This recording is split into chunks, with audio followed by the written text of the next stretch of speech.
A state of shock is not just what happens to us when something bad happens. It's what happens to us when we lose our narrative, when we lose our story, when we become disoriented. What keeps us oriented and alert and out of shock is our history. So a period of crisis like the one we're in is a very good time to think about history, to think about continuities, to think about roots. It's a good time to place ourselves in the longer human story of struggle.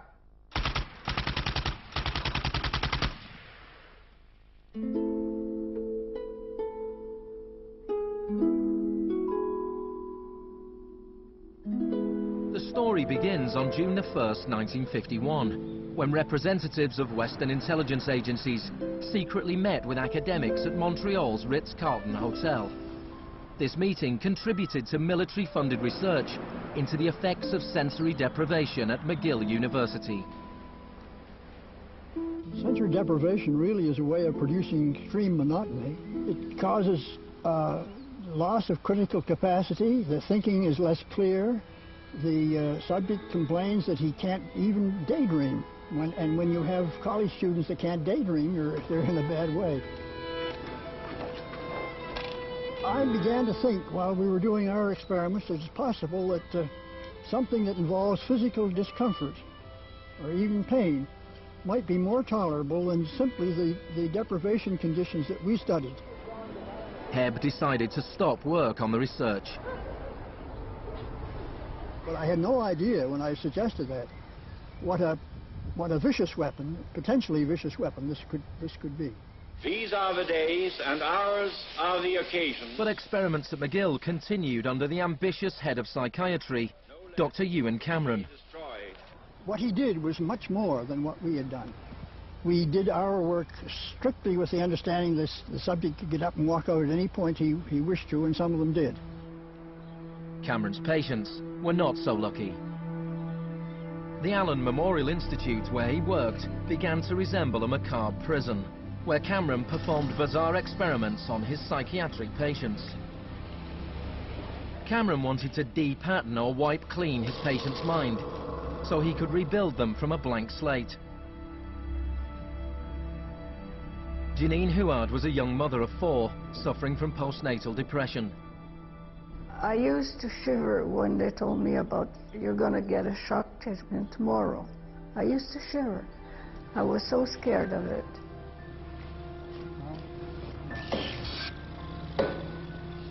And I would wake up in another room, all mixed up and sad, and it used to make me very sad after. You're just like a zombie walking around. Cameron combined shock therapy with sleep therapy and the repeated playing of taped messages. It says, Janine, Janine, you are running away from your responsibility. You don't want to take care of your husband and children. All the time, the same thing. It sounds like you were being interrogated. Yes, interrogation, but for what purpose? It wasn't long before the CIA put Cameron's research into practice. Many of his techniques appear in the agency's Kubart Counterintelligence Interrogation Manual. These words are from the manual. It's a fundamental hypothesis of this handbook that these techniques are in essence methods of inducing regression of the personality. There is an interval, which may be extremely brief, of suspended animation, a kind of psychological shock or paralysis. Experienced interrogators recognize this effect when it appears, and know that at this moment the source is far more open to suggestion, far likelier to comply than he was just before he experienced the shock.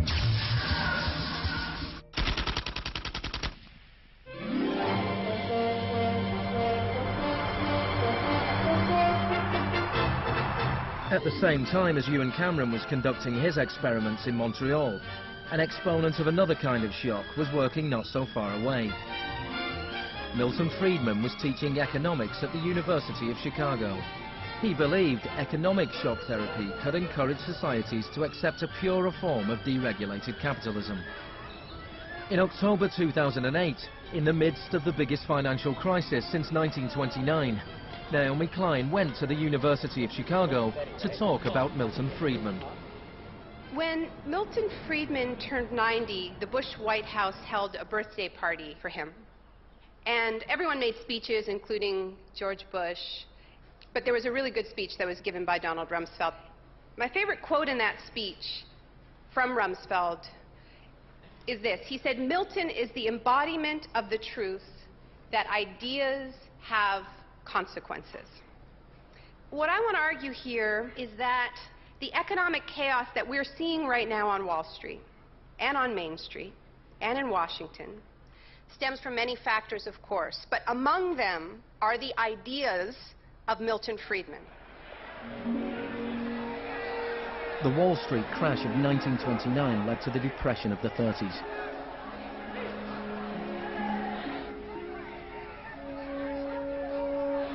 Central to Freidman's thesis was his opposition to the New Deal, announced by President Franklin Roosevelt in his inaugural speech. Our greatest primary task is to put people to work.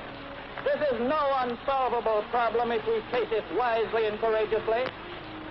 Let me assert my firm belief that the only thing we have to fear is fear itself. Influenced by the economist John Maynard Keynes, Roosevelt started a program of public employment to get people back to work. Today, depression is a fading memory. Millions of men and women have found employment, and with it, confidence and hope. It wasn't that simple. The Depression lasted into World War II. But after the war, the Marshall Plan spread Keynes's model of government regulation and intervention to Europe.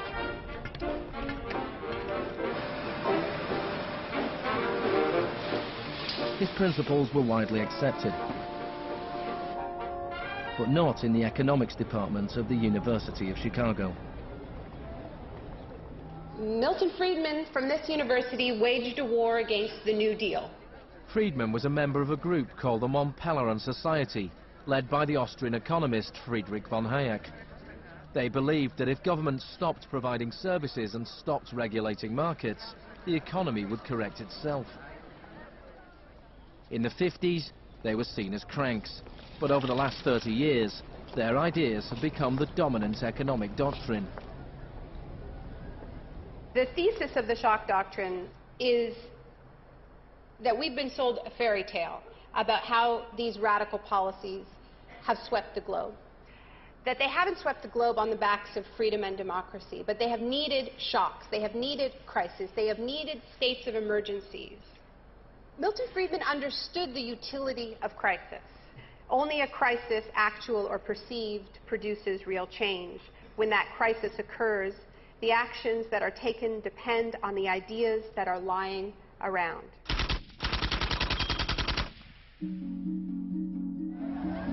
It was in Chile that Freidman's disciples first learned how to exploit a large-scale shock or crisis. Usually the official storytellers of neoliberalism, the official publicists, don't even mention Chile. They start the story with Thatcher and Reagan because it's much more flattering that way. In the 50s and 60s, Chile's progressive developmental policies were a beacon in the region. The government invested in health, education and industry. American corporations were worried their investments would suffer. In response, the US State Department began sponsoring students from Chile and the rest of South America to study free market economics with Milton Freidman. The University of Chicago had a joint arrangement with the Catholic University of Chile, under which a great many Chilean students came to the University of Chicago, were trained by us and received PhDs. These students went back and taught in Chile. The Catholic University Economics Department in Santiago became a little Chicago school. Arnold Harberger, the economist in charge of the program, described himself as a seriously dedicated missionary. In 1970, Salvador Allende's Popular Unity government won the election on a platform of nationalization of large sectors of the economy. Chile's phone company was majority owned by the US corporation ITT. It spearheaded attempts to stop Allende becoming president. It had the support of Richard Nixon in the White House. I was not there, but I can tell you what we now know to be a fact. He ordered the CIA to prevent Allende from assuming the presidency. And indeed, they tried to get me to lean on the Chilean military right after Allende was elected. Despite the efforts of the CIA, Allende was sworn in as president.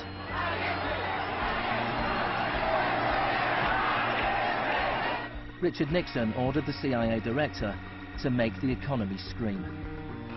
Señor Nixon es presidente de Estados Unidos y yo soy presidente de Chile. Yo no tendré un término despectivo contra el señor Nixon mientras el señor Nixon respete al presidente de Chile. Preparations began for the military coup. The Chilean Chicago boys started work on a 500-page economic blueprint called the BRIC. With US funding, everything was done to destabilize the economy. Truck drivers went on strike, bringing factories and shops to a standstill. There was a failed coup attempt on June the 29th, 1973.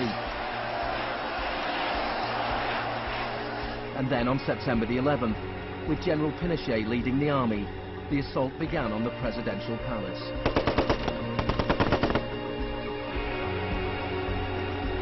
Chile had enjoyed 41 years of uninterrupted, peaceful democratic rule. Now it was being violently overthrown. Pinochet and his supporters described the coup as a war. It was certainly designed to look like one. It was a Chilean precursor to shock and awe.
Fuerzas Armadas y de Orden, solo bajo la inspiración patriótica de sacar al país del caos que en forma aguda lo estaba precipitando el gobierno marxista de Salvador Allende. The Chicago boys delivered their economic blueprint, the BRIC, to Pinochet.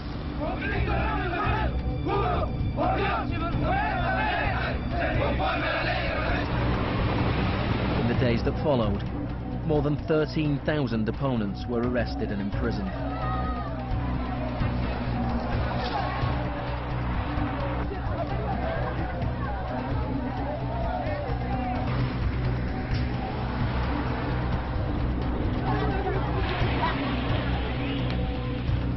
Thousands of prisoners were held in the National Stadium. Many were tortured.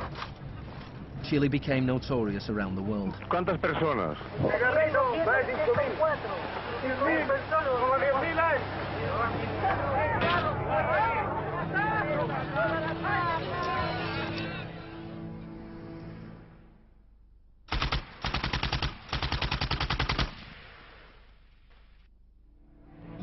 At the beginning of November, 5,000 prisoners were released.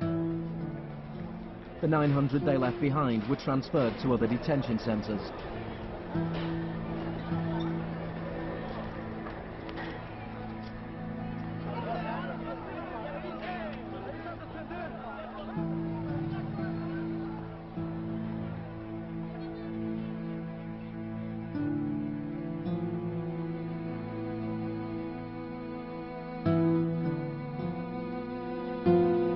Less than a month later, FIFA allowed Chile to play a World Cup qualifier in the very same stadium. Their opponents, the Soviet Union, refused to play there, so Chile were allowed to score into an open goal and went through to the 1974 World Cup finals.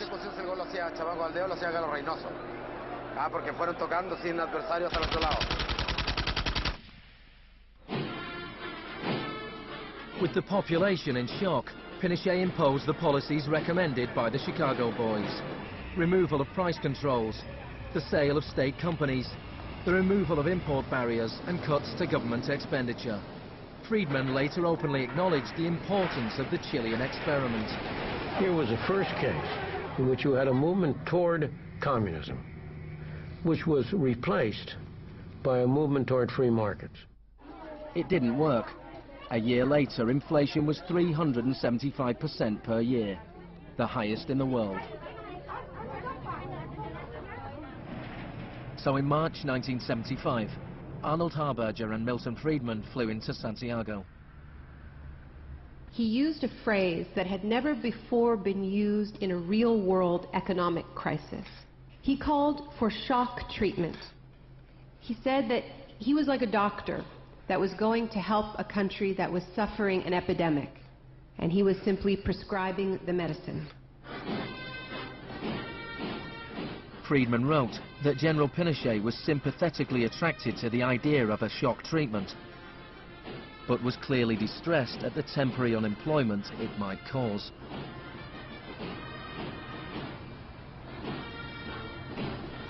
It rapidly became clear that Freidman's economic policies benefited the wealthy at the expense of the poor. It was calculated that a family trying to live on the average wage had to spend 74% of its income on bread. Items such as bus fares or milk became luxuries, and Pinochet got rid of free milk in school, a move that echoed the controversial policy of the young education minister in Britain, who would later become his friend.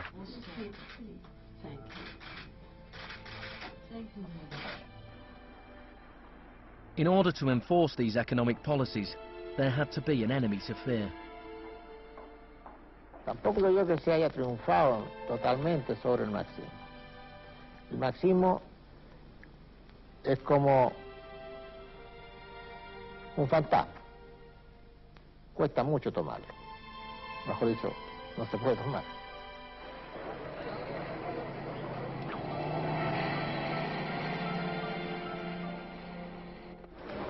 Freidman and Harberger argued that free market economics went hand in hand with freedom and democracy. But in Chile, where their ideas were being implemented within the context of a military dictatorship, the opposite was true. Many in Latin America saw a direct connection between the economic shocks that impoverished millions of people and the epidemic of torture inflicted on those who believed in a different kind of society. One of those was Orlando Letelier.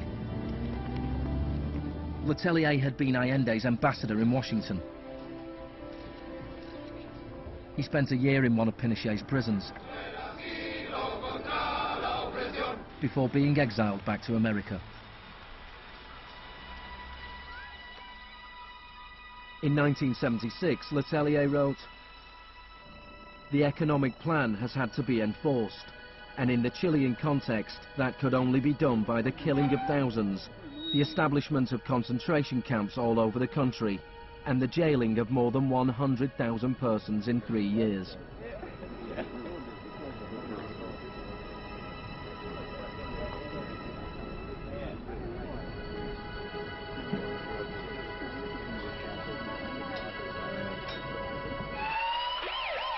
Less than a month later, Letelier was killed by a car bomb. Good evening. A powerful bomb today tore through a car as it was driving along Washington's usually quiet Embassy Row.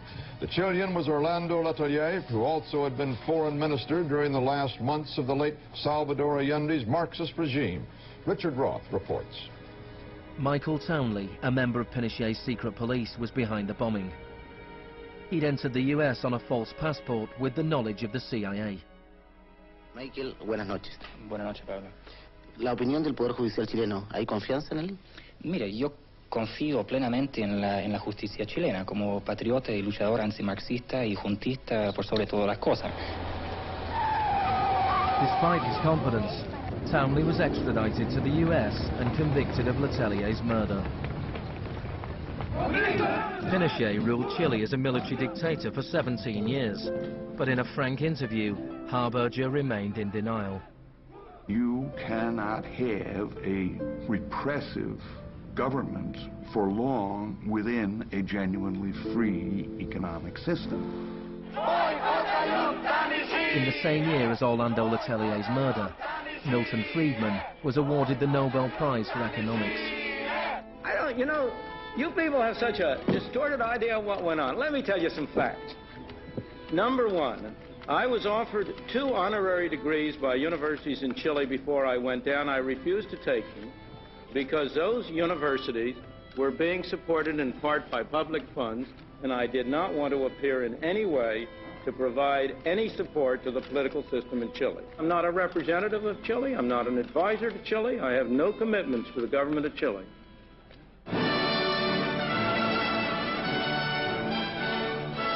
I now turn to you, Professor Milton Freidman.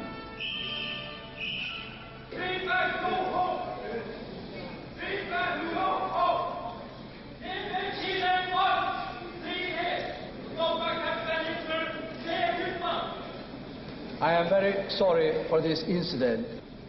It could have been worse.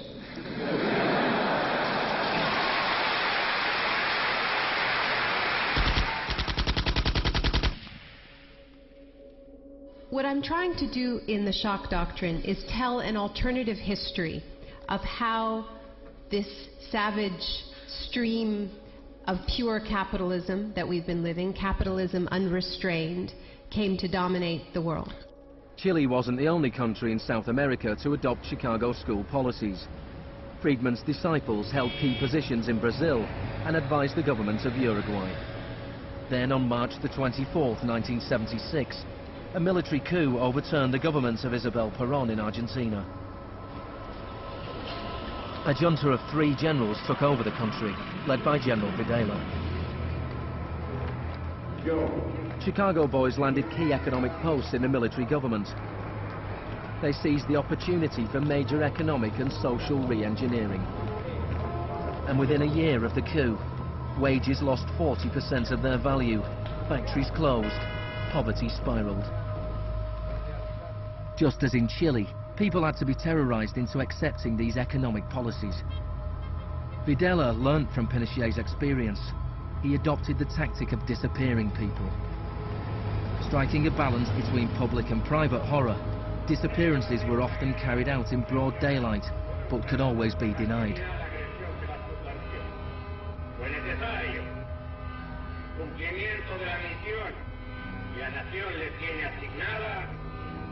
Articular la defensa de la sociedad argentina. Las reglas de esta guerra no convencional, que no buscamos ni provocamos, son distintas. Many of the techniques used by the Chilean and Argentinian military had been learnt in the US-run School of the Americas.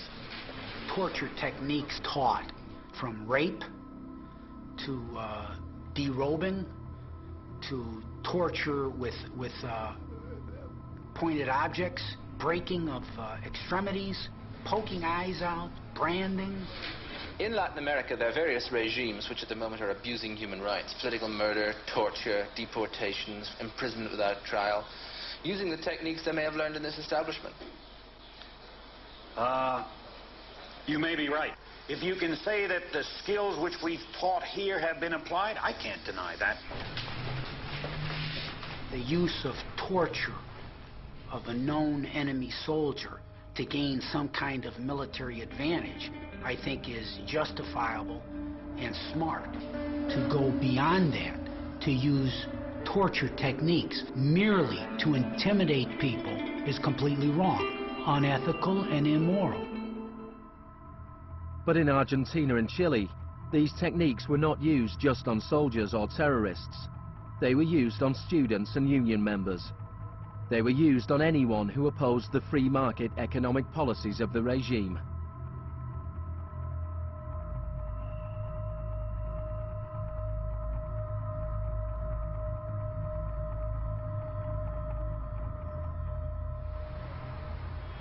In 1978, the Argentine junta hosted the World Cup. The final was played in the stadium less than a mile away from the biggest detention camp in the country, where thousands of prisoners were held in torture chambers. Decir que con los goles, con el grito de gol, se tapaba la voz de los secuestrados, los gritos de los secuestrados era una realidad.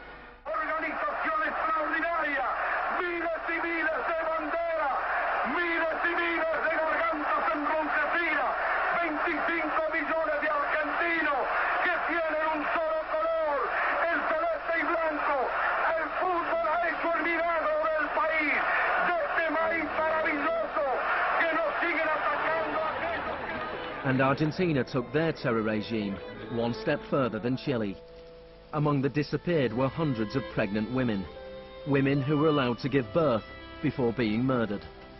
De todas aquellas mujeres que estaban embarazadas, les permitieron tener a sus hijos para una vez que nacieran sacárselos. Y eso sucedió con 500. Yo soy uno de esos 500.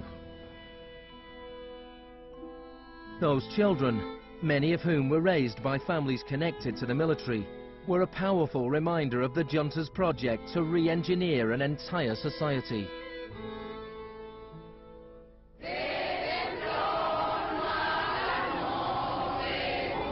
While the junta was still in power, a group of mothers and grandmothers of the disappeared started to protest in the Plaza de Mayo.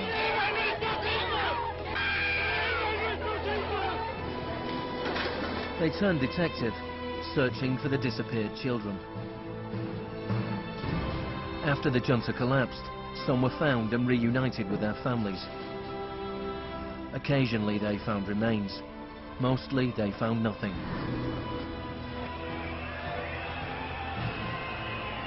General Videla was found guilty of murder, kidnapping and torture.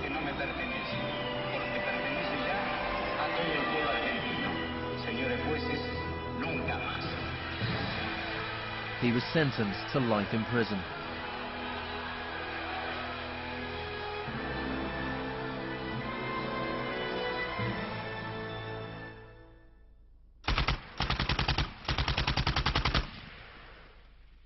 Early experiments in Latin America presented Freidman and his cohorts with a serious ideological problem. Freidman had promised that these policies would not just make the elites richer, but that they would create the freest possible societies, that this was a war against tyranny, that capitalism and freedom went hand in hand. Yet here we see that in the 70s, the only countries putting these ideas into practice were military dictatorships. Nixon had fully supported imposing these types of brutal free market policies in South American dictatorships. But when it came to domestic economic policy in the United States, where Nixon had to worry about getting re-elected, it was a very, very different story.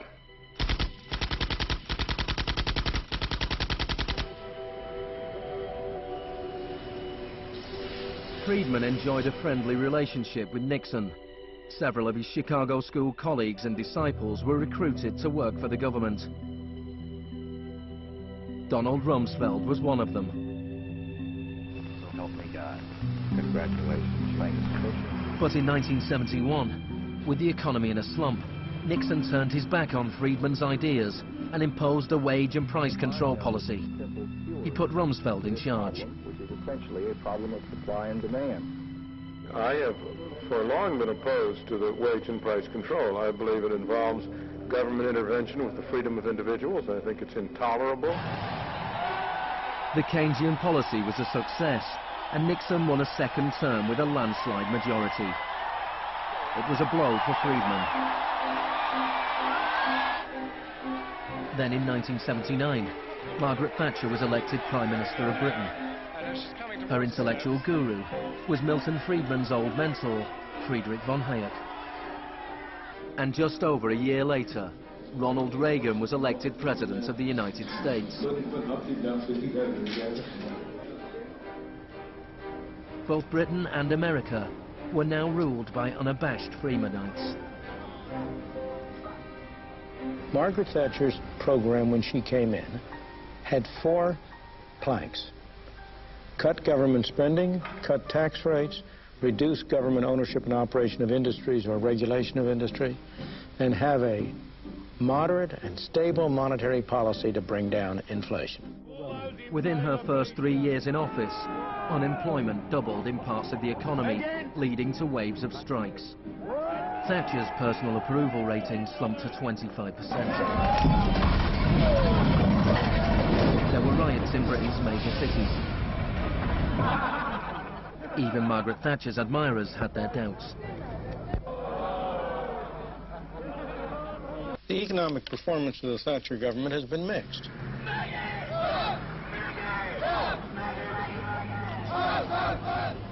To those waiting with bated breath for that favorite media catchphrase, the U-turn, I have only one thing to say.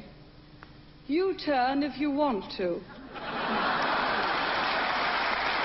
The ladies not for turning.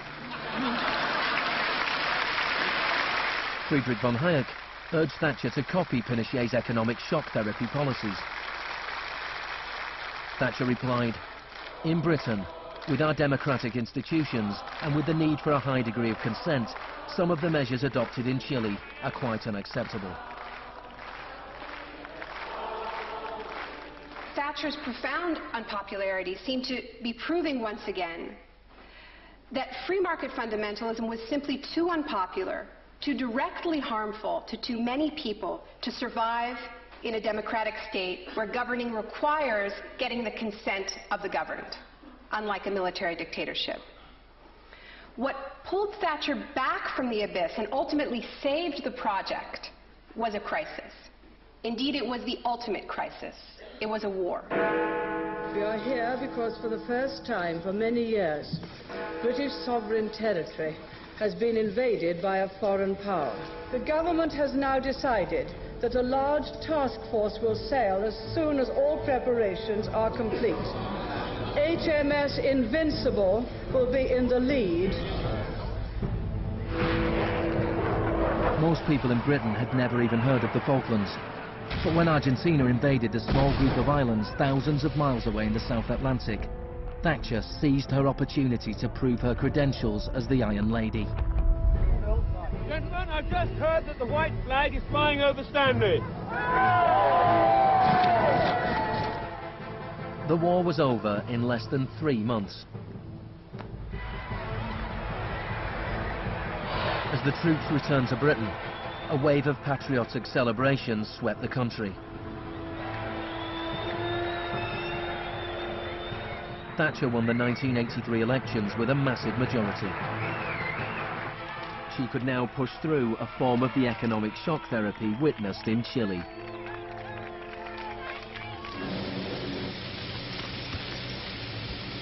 The most powerful union in Britain was the National Union of Mine Workers. When the National Coal Board tried to close pits down, the miners went on strike. Parts of central London are brought to a halt as thousands of miners and sympathizers march through the city in support of the miners' strike. It's Britain's longest and most bitter since 1926, and the most expensive ever. The strike lasted almost a year. Thatcher used every means at her disposal to destroy the union.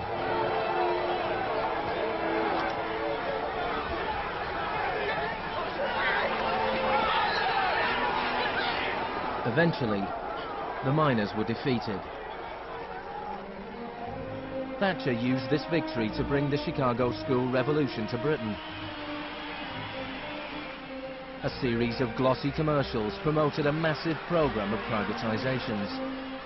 Thatcher sold off the steel industry, water, electricity, gas, telephones, airlines, oil.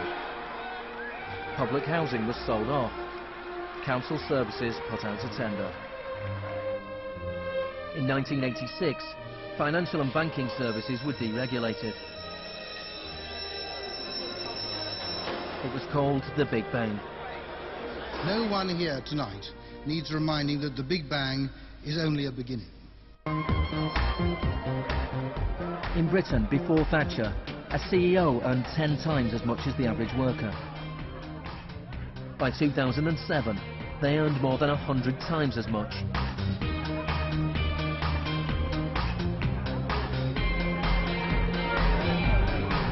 In the US, before Reagan, CEOs earned 43 times as much as the average worker. By 2005, they earned more than 400 times as much. Freidman openly acknowledged the importance of Thatcher and Reagan in the spreading of Chicago school policies around the world. The coincidence of Thatcher and Reagan having been in office at the same time was enormously important for the public acceptance worldwide of a different approach to economic and monetary policy. Thank you very much. What I'm describing now is a plan and a hope for the long term. The march of freedom and democracy, which will leave Marxism, Leninism on the ash heap of history as it has left other tyrannies which stifle the freedom and muzzle the self-expression of the people.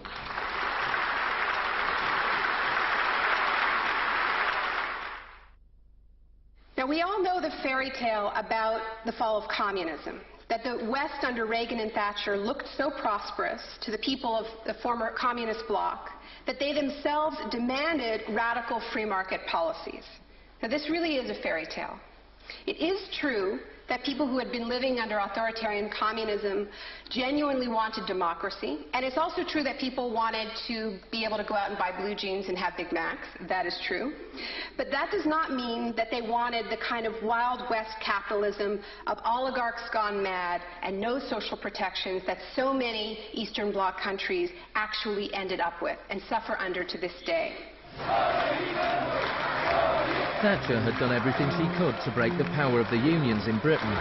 But in 1988, she went to Poland to show her support for the workers' union Solidarity. How do you see the process from where you are now to where you want to be? Strikes in Poland led to Solidarity being allowed to contest a general election in June 1989. This triggered a wave of demonstrations throughout Eastern Europe.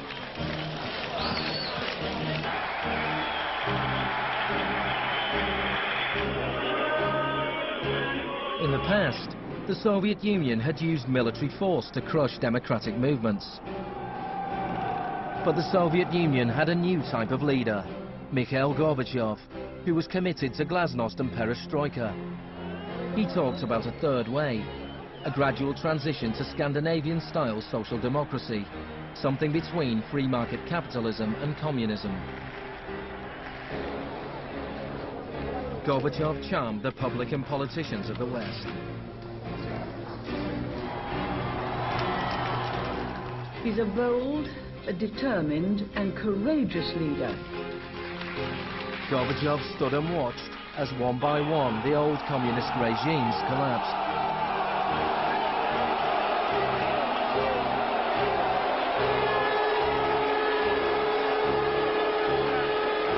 At the end of the year, the most famous symbol of the division of Europe came tumbling down.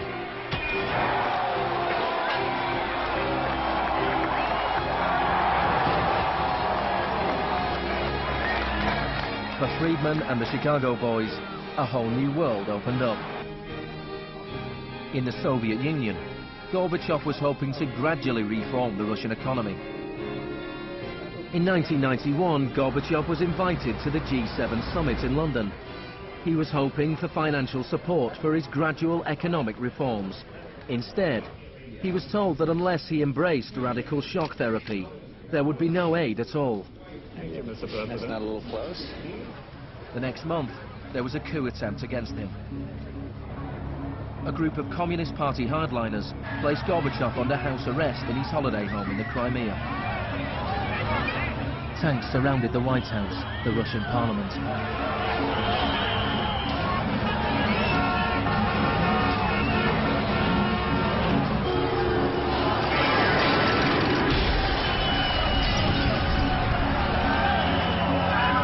Amid the chaos of street clashes, it was obvious that to reinforce their position, the hardliners would have to resort to violence. Such action between the people and the security forces has not been seen since the early days of the Russian Revolution. By dawn this morning, amid a sea of debris, it was becoming clear that the coup was disintegrating. The Russian parliament building was unscathed. The military had not made their move. Inside, Boris Yeltsin was more powerful than ever.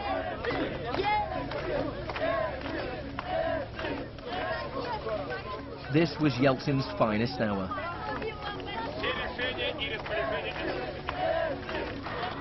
Gorbachev was released and he returned to Moscow, but he had lost much of his power.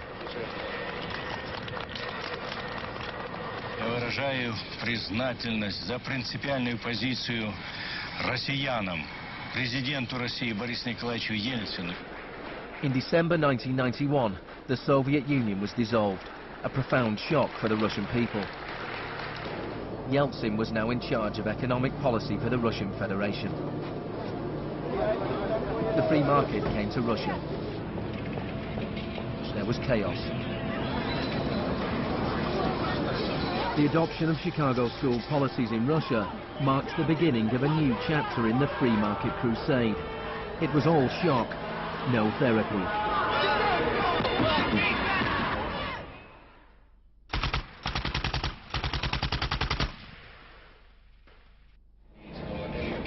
Despite the public efforts to promote popular capitalism, the reality was a small handful of businessmen made vast fortunes. State industries were sold off at bargain basement prices. The Russian press dubbed Yeltsin's advisors the Chicago Boys.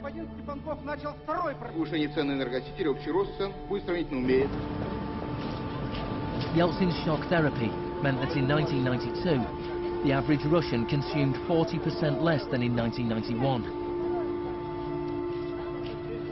A third of Russians fell below the poverty line, and wages weren't paid for months. One expert today predicted 140 million Russians will soon be living below the poverty line. Corruption was rife. Organized crime boomed. Moscow became the new Wild West.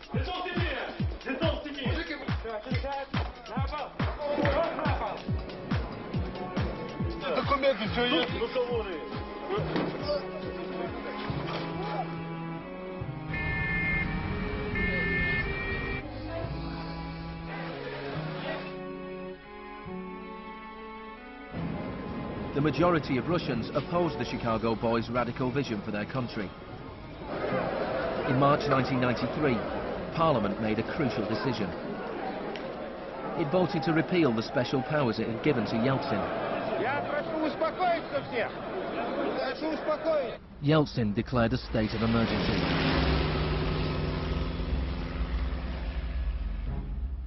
The Constitutional Court ruled that it was illegal.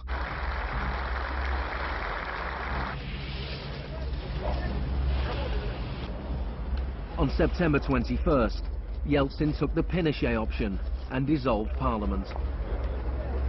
Сегодняшнего дня прерывается осуществление законодательной, распорядительной и контрольной функций съезда народных депутатов. The West threw its weight behind Yeltsin. We feel that Boris Yeltsin is the best hope for democracy in Russia. 2 days later, Parliament voted to impeach Yeltsin by 636 votes to 2. Thousands of supporters of the Parliament gathered outside the White House and marched on the television station.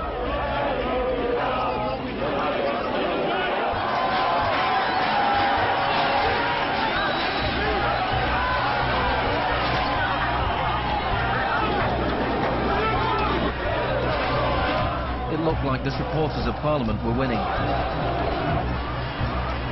Yeltsin flew back to Moscow from his holiday home. That night, 100 demonstrators were killed as the Yeltsin authorities fought back.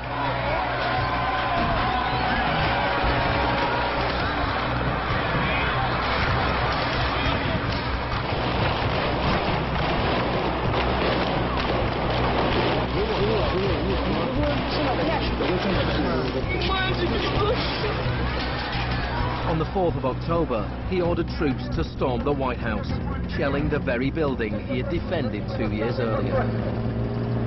Они убийцы, ты понимаешь или нет?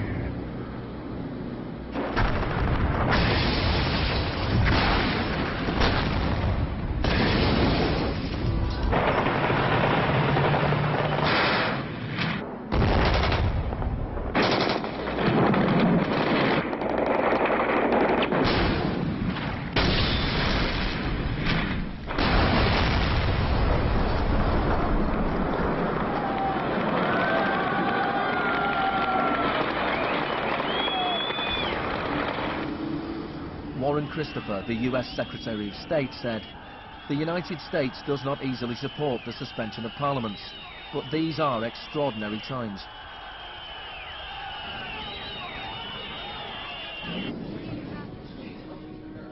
Yeltsin now had absolute power.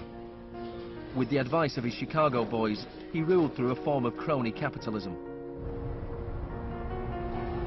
Even more state industries were sold off, creating a new class of billionaire businessmen with huge political influence, the oligarchs. By 1998, 80% of Russian farms were bankrupt and 70,000 state factories were closed. In 8 years, the number of people living in poverty increased by 72 million. Meanwhile, Moscow would go on to have more billionaires than any other city in the world.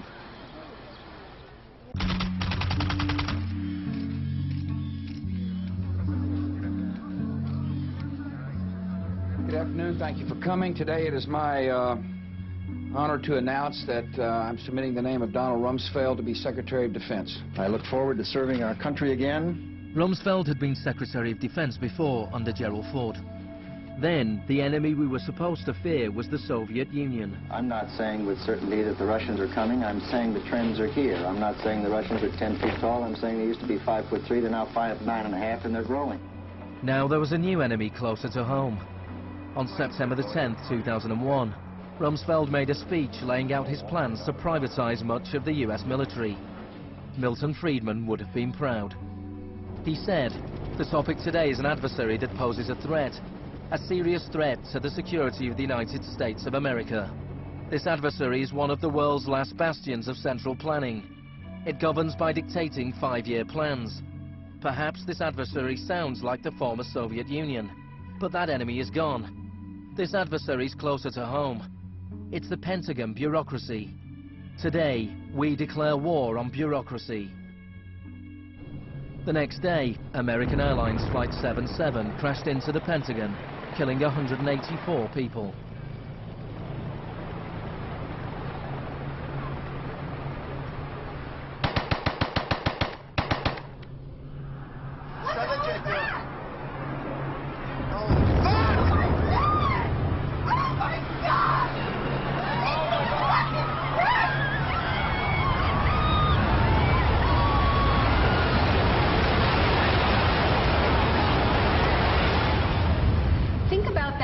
Feeling after those attacks. Who are these people? Where did they come from? Why do they hate us? There was a total loss of collective narrative. We were not living in the world that we thought we lived in. And we kept hearing from our political leaders that everything we thought we understood before the attacks no longer applied. There was a new phrase, pre-9/11 thinking. And what happened in that moment is that suddenly news stories sort of magically appeared. That we were in a clash of civilizations. That's the world that we suddenly lived in.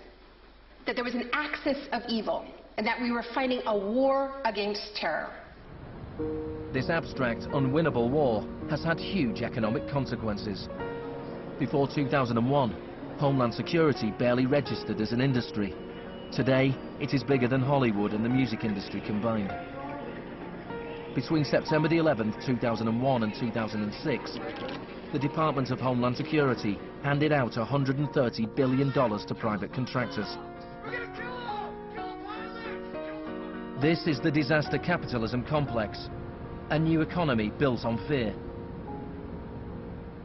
This will be a monumental struggle of good versus evil. The best defense against terror is a global offensive against terror, wherever it might be found. The first phase of this war was the bombing of Afghanistan.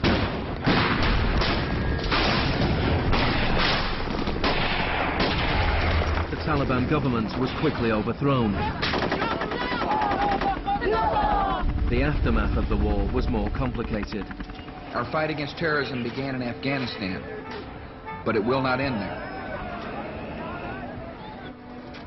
We're primarily looking at detainees that we can use. We're collecting intelligence.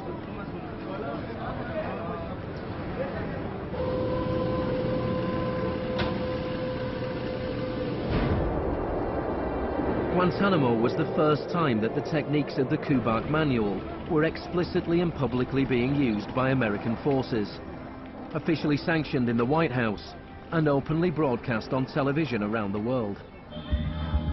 Isolation, both physical and psychological, must be maintained from the moment of apprehension. The capacity for resistance is diminished by disorientation. Prisoners should maintain silence at all times. They should never be allowed to speak to each other. 3 of the prisoners were Asif Iqbal, Ruhal Ahmed and Shafiq Rasool from Tipton in England. They spent more than 2 years in Guantanamo before being released without charge. Mentally, yeah, you couldn't speak to nobody, you couldn't do nothing, you couldn't stand up. And just sitting there, you'd be in your thoughts all the time thinking, what the hell's going on, where the hell am I? And we're going to be staying here for the rest of our lives, and we're going to be going back home. Will we ever see our family again? Of the 779 prisoners that have been held in Guantanamo Bay, only 3 have ever been convicted of any offence.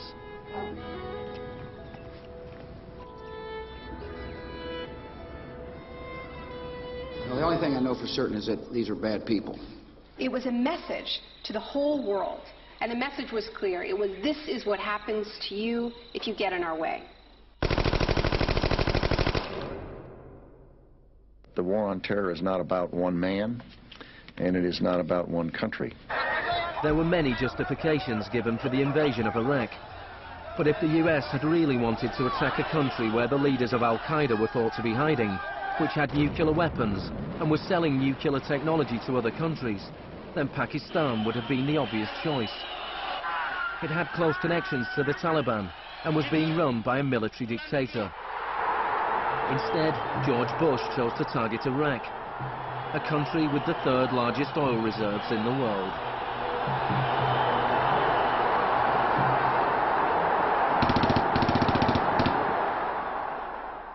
Now, about the Defense Department's war plan. It is not like that for the Gulf War. It's more along the lines of the Panama invasion of 1989.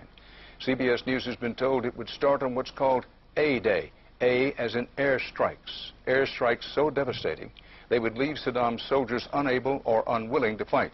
The idea is to rain down the thunder so hard as to create, quote, shock and awe. If the Pentagon sticks to its current war plan, one day in March, the Air Force and Navy will launch between 300 and 400 cruise missiles at targets in Iraq. More than were launched during the entire 40 days of the first Gulf War. The sheer size of this has never been seen before, never been contemplated before. Harlan Ullman is one of the authors of the shock and awe concept, which relies on large numbers of precision-guided weapons. So that you have this simultaneous effect, rather like the nuclear weapons at Hiroshima, not taking days or weeks, but in minutes.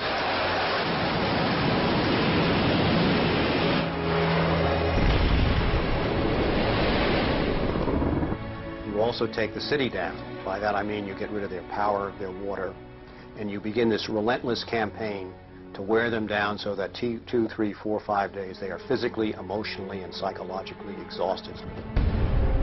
Last night, a square mile in central Baghdad seemed like hell on earth.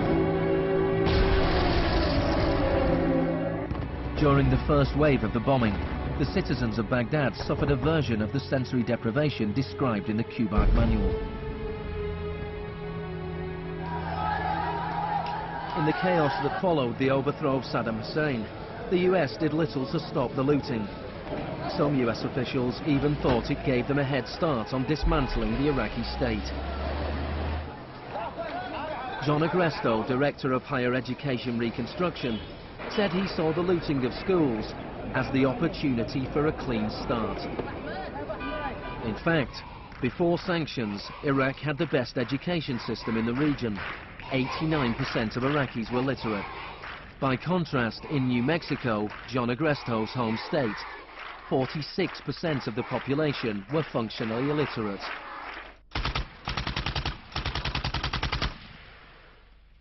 In Iraq, you had three distinct forms of shock that were all working together and reinforcing each other.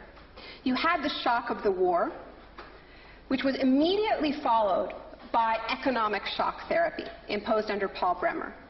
And as resistance to that economic transformation, that very rapid economic shock grew, you had the shock of enforcement, including torture. Three different kinds of shock.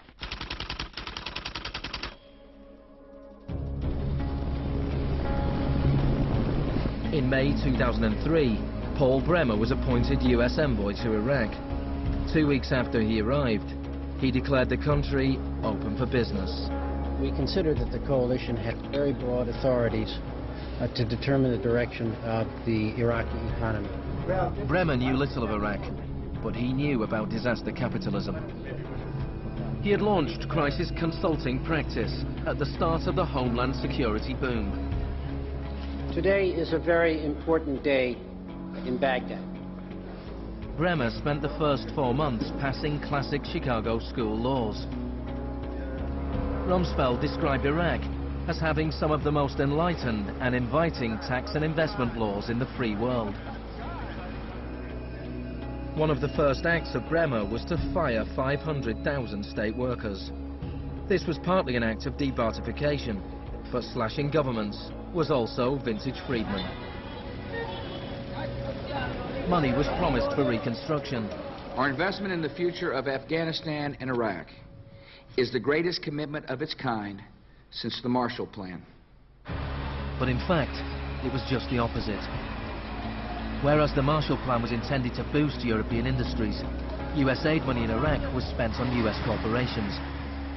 If work came to Iraqis, it came at the bottom of a series of subcontractors. Creative associates received contracts worth $100 million to draft the curriculum and print new textbooks for the education system. Management and technology consultant Bearing Point was awarded contracts worth $240 million to build a market-driven system in Iraq. North Carolina-based RTI received contracts worth $466 million to advise on bringing democracy to Iraq. And Halliburton was awarded $20 billion in cost-plus Iraqi contracts. Parsons was handed $186 million to build 142 health clinics. Only 6 were ever completed.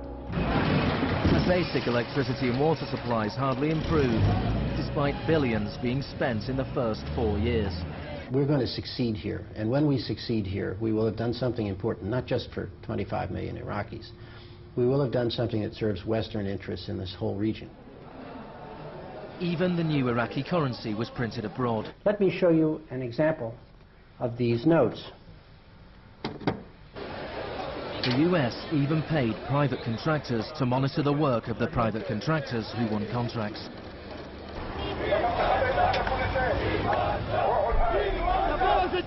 I was in Baghdad in 2004, and this is the period when bombs started to go off regularly in Baghdad. In fact, the night that I arrived, a bomb went off very near our hotel. But what was really striking to me in this period was that despite the violence and despite the chaos, the next day Iraqis were out in the streets protesting. 19 killed and 100 injured in Najaf. And what they were demanding at this time was elections, the right to actually have a say in what the post-Saddam era would look like. Now, in the early days of the occupation, the protests were peaceful, but as time went on and the protests didn't have an effect, more and more Iraqis joined the armed resistance.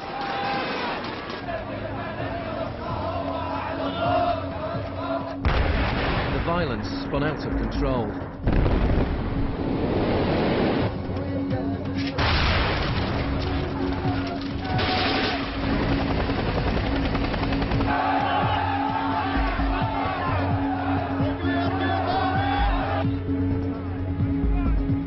As in South America 3 decades earlier, bodies were often dumped by the roadside as a warning to others.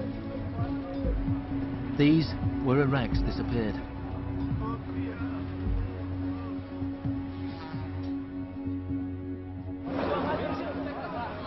Extremely aggressive measures were needed to suppress the opposition.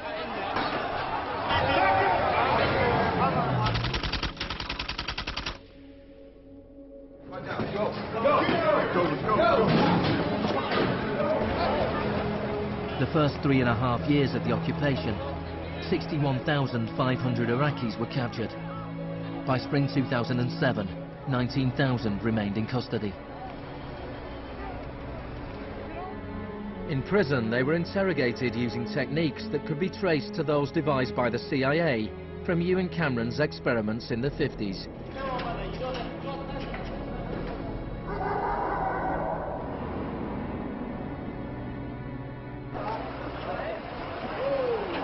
According to the Red Cross, US military officials admitted that between 70 and 90% of arrests in Iraq were mistakes.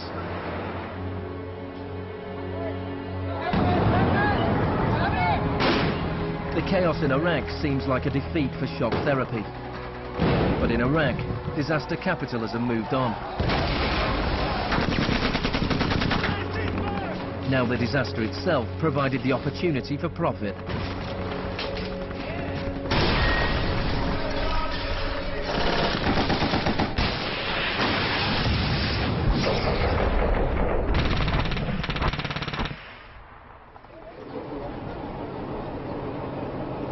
US military spending has almost doubled since 2001, nearing $700 billion per year. As long ago as 1961, President Eisenhower, not a noted liberal, warned of the danger of a too powerful military. Now, this conjunction of an immense military establishment and a large arms industry is new in the American experience. We must guard against the acquisition of unwarranted influence, whether sought or unsought, by the military-industrial complex. We must never let the weight of this combination endanger our liberties or democratic processes. The war in Iraq is the most privatized war in modern history. The Green Zone in Baghdad is an extreme version of what is happening around the world. A privatized, secure world protected from the chaos outside.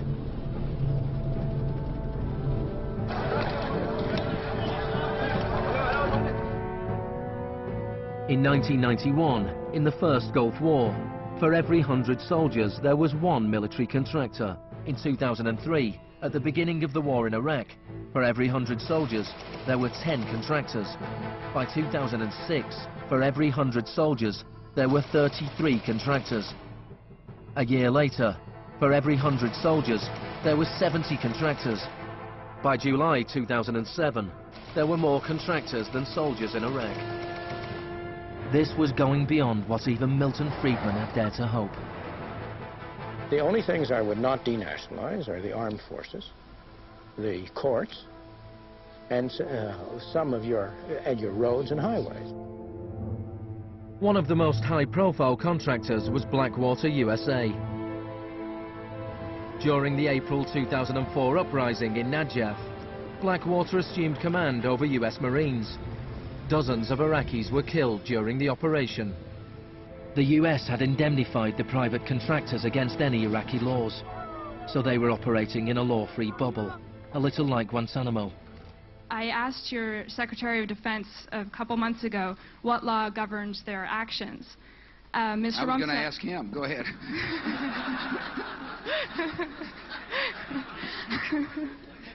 Help. Well, I was hoping...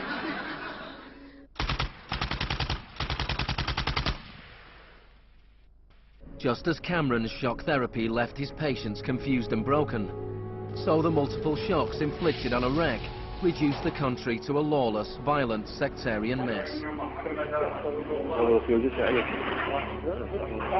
By the time of Saddam Hussein's execution in 2006, 1,000 Iraqis were being killed each week.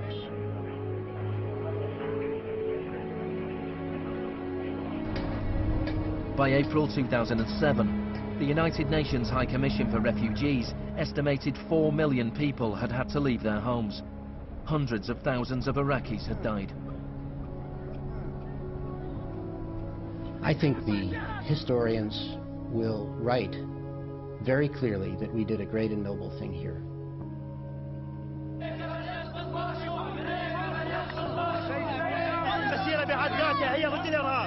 ضد الإرهاب الأمريكي، لأن الأمريكان يقتلون النساء ويعتقلون النساء ويقتلون الأطفال ويهينون الشيوخ ويقتلون الشباب. أمريكا بالحقيقة هي الإرهاب.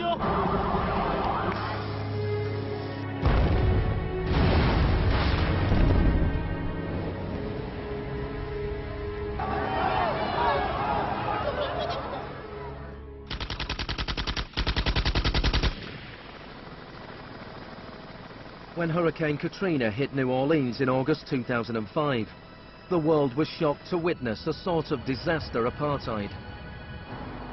The economically secure drove out of town, while tens of thousands of the vulnerable were stranded with little or no help from the state. I went to New Orleans while the city was still underwater.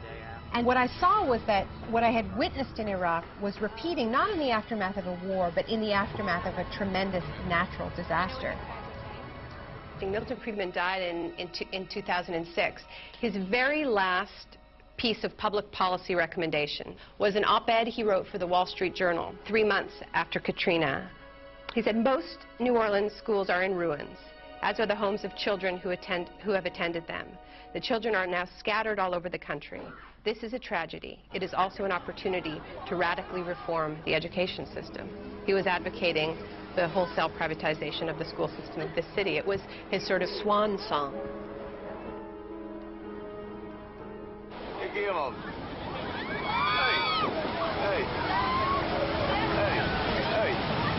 I'd witnessed a similar process in Sri Lanka in the aftermath of the 2004 tsunami. People who lived on the beaches for generations were prevented from returning so that the land could be privatized and sold off to luxury hotels.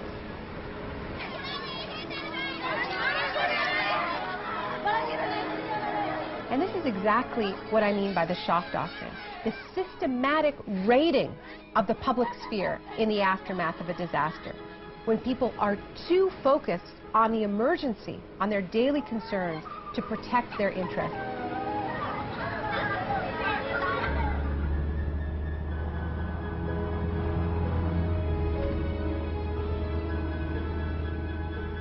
Maybe the first act of resistance is to refuse to allow our collective memory to be wiped. In 2008, Naomi Klein visited Villa Grimaldi with Isabel Morel, the widow of Orlando Letelier.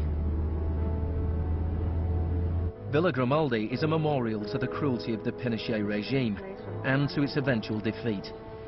Villa Grimaldi fue el principal centro de tortura mientras se buscaba implementar la política de shock económico.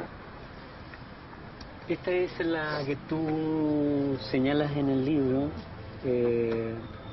como las casas de uno por uno donde estaban los detenidos en Villa Grimaldi. It's not that I loved Pinochet, but I think that he was our teacher in many things. We learned about evil.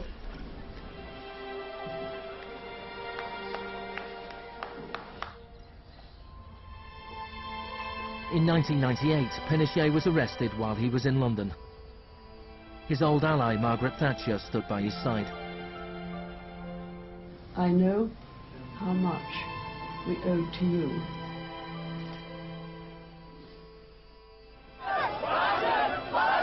It took 30 years for the economic experiment originally test-driven by Pinochet to make its way around the globe to Iraq.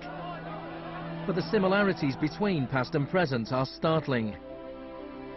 Between Pinochet's concentration camps and Bush's Guantanamo detention center.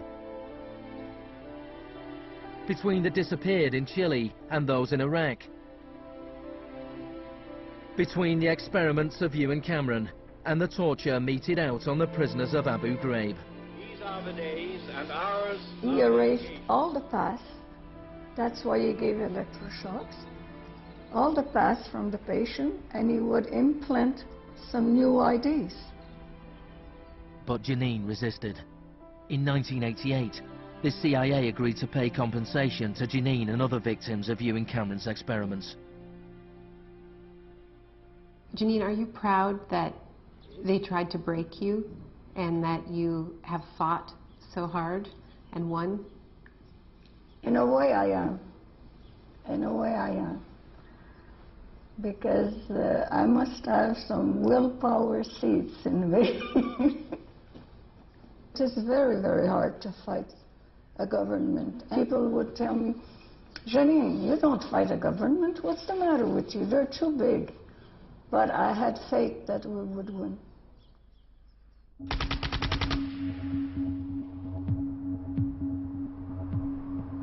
It is in the nature of unregulated markets to be volatile.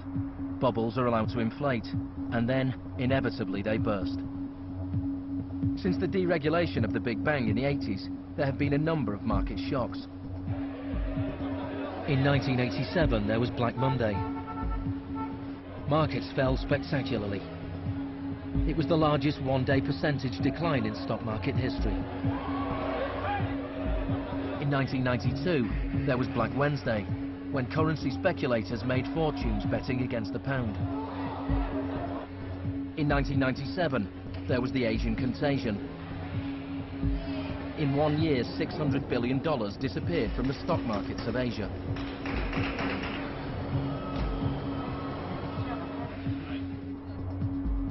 And then, in September 2008, the financial markets imploded. The market is not functioning properly. There has been a widespread loss of confidence.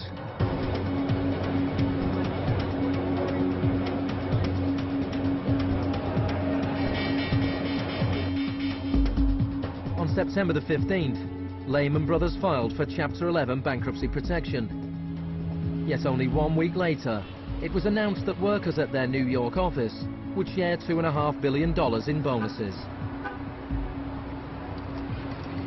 It is estimated that Wall Street firms paid $18.4 billion in bonuses last year, the year of the crash. Despite the torrent of populist rhetoric about taking on the fat cats and standing up for the little guy and saving Main Street, not Wall Street, we are witnessing a transfer of wealth of unfathomable size. It is a transfer of wealth from public hands, from the hands of government, collected from regular people in the form of taxes, into the hands of the wealthiest corporations and individuals in the world. Needless to say, the very individuals and corporations that created this crisis. We are in the midst of a once-in-a-century credit tsunami. I found a flaw. I don't know how significant or permanent it is, but I've been very distressed by that fact. In the United States, it was the financial crisis that secured Obama's victory. Americans wanted to change course. Hello, Chicago!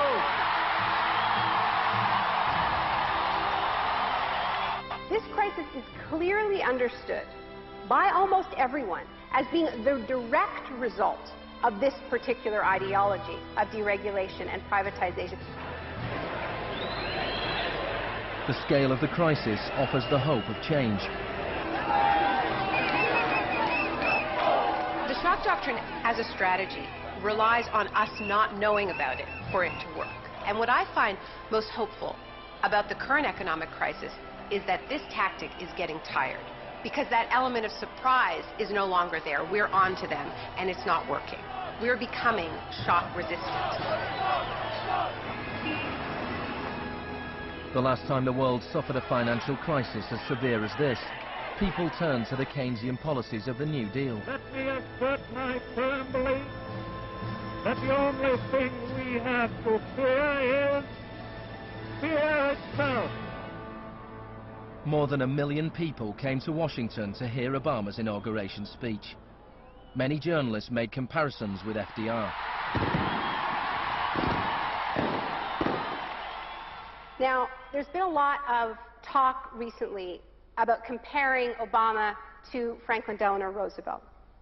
So I want to talk a little bit about FDR, because there's a great FDR story, and it could be an apocryphal one, about when he would be visited by some progressive organization or a union, and they would be proposing some new progressive policy that they wanted to be part of the New Deal.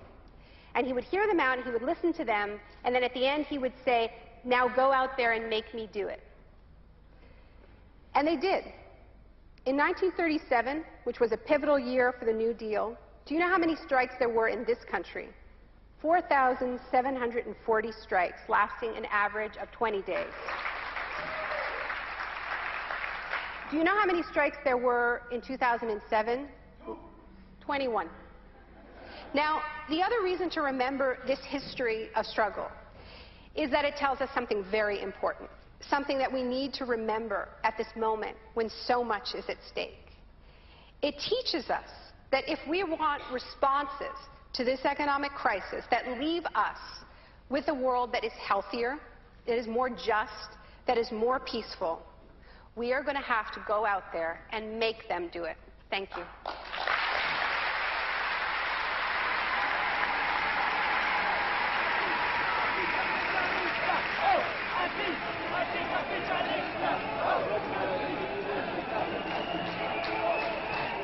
Next week's exclusive new true story is Nursery University, more for Tuesday night at 10. And stay with us for the story of the rise and downfall of Enron, the smartest guys in the room.